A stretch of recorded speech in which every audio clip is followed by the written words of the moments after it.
आप सभी को नव वर्ष की बहुत बहुत मंगल कामनाएं। मानव उत्थान सेवा समिति की ओर से आप सभी को नए साल की बहुत बहुत शुभकामनाएं। मंगलमय हो नया वर्ष और खुशियों की भरमार रहे, रोग कष्ट सब दूर रहे, गुरु कृपा की बरसात रहे। हम सब के ऊपर गुरु महाराज जी की कृपा बनी रहे, भगवान का आशीर्वाद रहे, जिससे कि हम सब अपने जीवन के अंदर एक नए उमंग, एक नए उत्साह के साथ इस नए साल का शुभारंभ करें। नया वर्ष आया है तो हमारी सोच नई होनी चाहिए। नई सोच का मतलब है कि कल्याणकारी, जिसमें कि हमारे साथ साथ सबका भला हो, सबका कल्याण हो। ऐसी सुंदर सोच हम सबकी होनी चाहिए, क्योंकि हर साल नया साल जैसे ही आने वाला होता है तो आदमी मन में संकल्प लेता है, अच्छा हम नए साल में ये काम करेंगे, नए साल में हमें ऐसा करना है और वैसा करना है। यानी बड़े सुंदर सुंदर विचार आते हैं उनके अंदर, लेकिन थोड़ा जैसे समय व्यतीत होता है तो वो जो है भूत उतर जाता है और फिर हम आलस्य के अंदर पड़े रह जाते हैं और हमारा साल वो नया जो आया था वो पुराना होके बीत भी गया और हम जैसे के तैसे रह जाते हैं। इसीलिए साधु संतों ने कहा है, हमारे बुद्ध जीवी लोगों का यही संदेश है कि समय बहुत कीमती होता है और हमें समय की कीमत को समझना है। क्योंकि जो भी बुद्धिमान लोग हुए हैं, जैसे हम देखें स्वामी विवेकानंद जी, बहुत शॉर्ट लाइफ थी उनकी, महर्षि दयानंद जी, और इसी तरह से हम बहुत सारे महान पुरुषों के बारे में देखते हैं कि बहुत छोटी सी जिंदगी थी, लेकिन उस छोटी सी जिंदगी में इतने सुंदर कर्तव्य और इतने अच्छे जन कल्याणी कार्य किए उन्होंने कि अपने जीवन को उन्होंने धन्य बना लिया।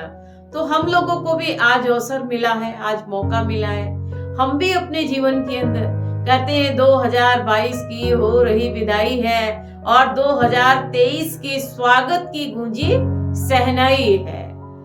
आओ संकल्प ले नए और कल्याणकारी कार्यों का, क्योंकि हरिनाम के भजन में ही हम सबकी भलाई है। हम सब भगवान के भजन का, ध्यान का एक शुभ संकल्प ले, यानी हम जीवन में ये अनुभव करें कि वो भगवत सुख जिसे कहते हैं, यानी आप आध्यात्मिक आनंद जिसे कहा है, संत लोग उसे सच्चा सुख भी कहते हैं, है ना। मतलब एक इटर्नल हैप्पीनेस, वो जिसकी कभी जो है मतलब जिसका कभी नाश नहीं होता, जो कभी हमारे हाथ से जाता नहीं है। और बल्कि संसार का सुख कैसा है कि जैसे सुबह धूप आती है और शाम को छाया हो जाती है, इसी तरह से थोड़ी देर के लिए ये दिखाई देता है सुख जैसा और फिर वो बदल जाता है। कई बार दुख में बदल जाता है, कई बार बड़े सामान्य उसमें चला जाता है। लेकिन भगवान की जो भक्ति का आनंद है, जिसे कहा ब्रह्म सुख ही अनुभव ही अनूपा, ब्रह्म प्राप्ति का, ईश्वर प्राप्ति का जो सुख होता है वो स्थायी आनंद होता है। हमेशा हमेशा के लिए भक्त को वो एक सुख प्रदान करता है, वो एक आनंद प्रदान करता है। और ऐसे आनंद को प्राप्त करने के लिए हमें क्या करना पड़ेगा?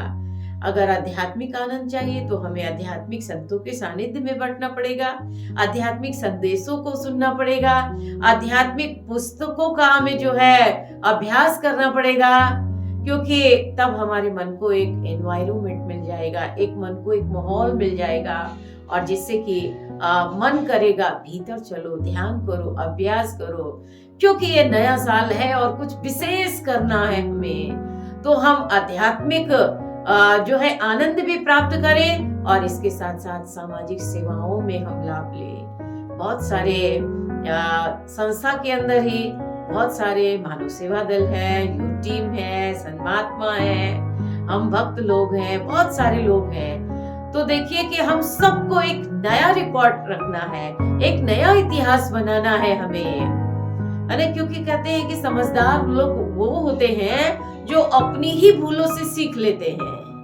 है ना। यानी जो भूले हुई है पिछले समय में, हमारे काम में, हमारे व्यवहार में या हमारी भक्ति में, उन भूलों का निवारण करते हुए हम सब जो है इस भक्ति के मार्ग में, सेवा के कार्य में, ध्यान मेडिटेशन के जो है महान कार्य में हम निरंतर आगे बढ़े, अग्रसर हो, है ना। क्योंकि श्री गुरु महाराज जी और परम पूज्य श्री अमृता माता जी, परम श्रद्धेय श्री विभू जी महाराज, इन सब महान पुरुषों के संदेश में हमें बार बार यही बात मिलती है कि जैसे वो नेवला, सांप की लड़ाई होती है तो नेवला जब हारने लगता है तो क्या करता है, वो दौड़ के जाता है और कहीं से बूटी सूंघ के आता है, जड़ी बूटी जो उसे फिर से नई ऊर्जा दे देती है। वो जो सांप का जहर चढ़ रहा था, वो जहर का प्रभाव खत्म हो जाता है।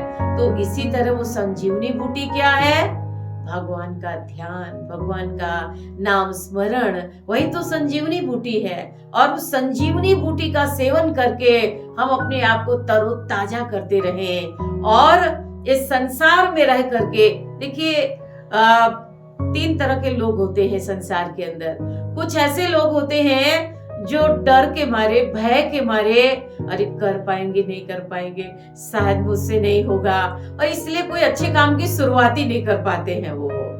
और दूसरे टाइप के वो लोग होते हैं जल्दबाजी में फट से कर देते हैं, है ना, लेकिन आधे बीच में छोड़ देते हैं। क्यों? क्योंकि सोच समझ के नहीं किया था, कोई प्लानिंग नहीं बनाई थी, कोई उसका जो है मतलब तैयारी नहीं किया था उन्होंने। लेकिन तीसरा व्यक्ति वो होता है पूरी तैयारी के साथ में वो अपने कार्यों को जो है शुभारंभ करता है। और चाहे जितने संघर्ष आ जाएं, चाहे जितनी कठिनाई आ जाएं, लेकिन वो अपने कार्य में पीछे नहीं हटता है। जैसे कहा, कदम जब आगे बढ़ जाएं तो लौट आए नहीं जाते। अच्छे काम का, शुभ काम का संकल्प ले लिया तो कहते उस शुभ संकल्प को जो साधक होता है, जो भक्त होता है, जो बुद्धिमान लोग होते हैं, वो उसे कंप्लीट करते हैं। और भगवान के नाम का अगर हमें आश्रय है, गुरु महाराज जी के ऊपर भरोसा है, तो हम जो है गुरु महाराज जी की कृपा से अपने अपने कार्य में सफल होंगे, जरूर होंगे। वो नन्हे मुन्ने बच्चे भजन गाया करते हैं, हम होंगे कामयाब, हम होंगे कामयाब एक दिन। तो ये वास्तव में ये केवल खेल के लिए नहीं है। जिसने भी इस लाइनों की इनकी रचना किया होगा, बड़ी सुंदर सोच रही होगी कि हम अपने देश को आगे ले जाने में कामयाब होंगे। हम अपने स्वभाव जनित जो हमारी कमियां हैं, बुराइयां हैं, चाहे क्रोध है, चाहे अहंकार है, इन सब पर हम विजय प्राप्त करेंगे।